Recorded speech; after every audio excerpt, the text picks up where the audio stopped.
Dear students class second subject ہمارا جو ہے وہ اردو ہے۔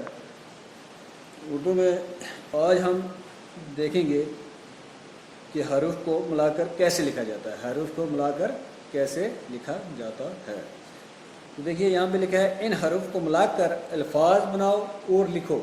حروف دیے گئے ہیں، ان کو ملا کے ہمیں کیا کرنا ہے، الفاظ بنانے ہیں اور لکھنے ہیں۔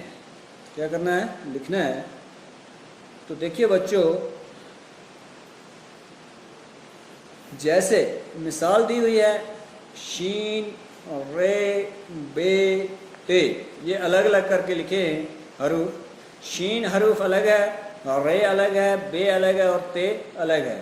تو ان کو ہم کیا کریں گے، ملا کر لکھیں گے، یعنی کہ جوڑ کے لکھیں گے، تو یہ بن جائے گا شین رے شر بے تے بت۔ کیا بن گیا، یہ شربت۔ کیا بن گیا، شربت۔ اس طرح سے دوسرا جو ہے پے، الف، نون اور یہ کیا ہیں، حروف کیا ہیں، پے ہے، الف ہے، نون ہے اور یہ ہے۔ یہ چار حروف ہیں بچوں۔ چار حروف کو ہم ملائیں گے تو یہ بن جائے گا پانی۔ کیا بن جائے گا، پانی۔ پے، الف، پا، نون، یہ نی، کیا بن گیا، پانی۔ تو آگے بڑھتے ہیں بچوں۔ آگے لکھا ہے سواد، ایک حروف ہے، اس کے ساتھ ہی الف ہے، پھر بے ہے اور نون ہے۔ چار حروف ہیں، سواد، الف، بے، نون۔ تو اس کو جب ہم ملا کر لکھیں گے، جوڑ کے لکھیں گے، تو یہ بنے گا سواد، الف، سا، بے، نون، بن، صابن۔ کیا بن جائے گا، صابن۔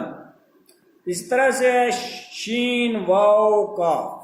شین ہے، واو ہے اور کاف، تین حروف ہیں۔ کتنے ہیں، تین حروف۔ ان تین حروف کو ہم ملا کے لکھیں گے تو یہ بن جائے گا شین و شو اور کاف، جوڑ دیا اس کے ساتھ، یہ بن گیا شو۔ کیا بن گیا، شو۔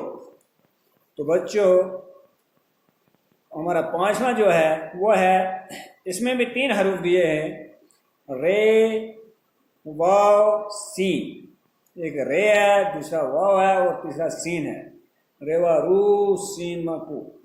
تو یہ کیا بن جائے گا، روس۔ کیا بن جائے گا، روس۔ پھر آگے بڑھتے ہیں، ہم چھویں پہ آتے ہیں۔ سین حروف دیا ہے، اس کے ساتھ واو ہے، اس کے ساتھ رے ہے اور جیم ہے۔ الگ الگ دیے گئے ہیں، سین، واو، رے اور جیم۔ یہ بن جائے گا سورج۔ کیا بن جائے گا، سورج۔ تو آج اتنا ہی کافی ہے، آگے کل بڑھائیں گے۔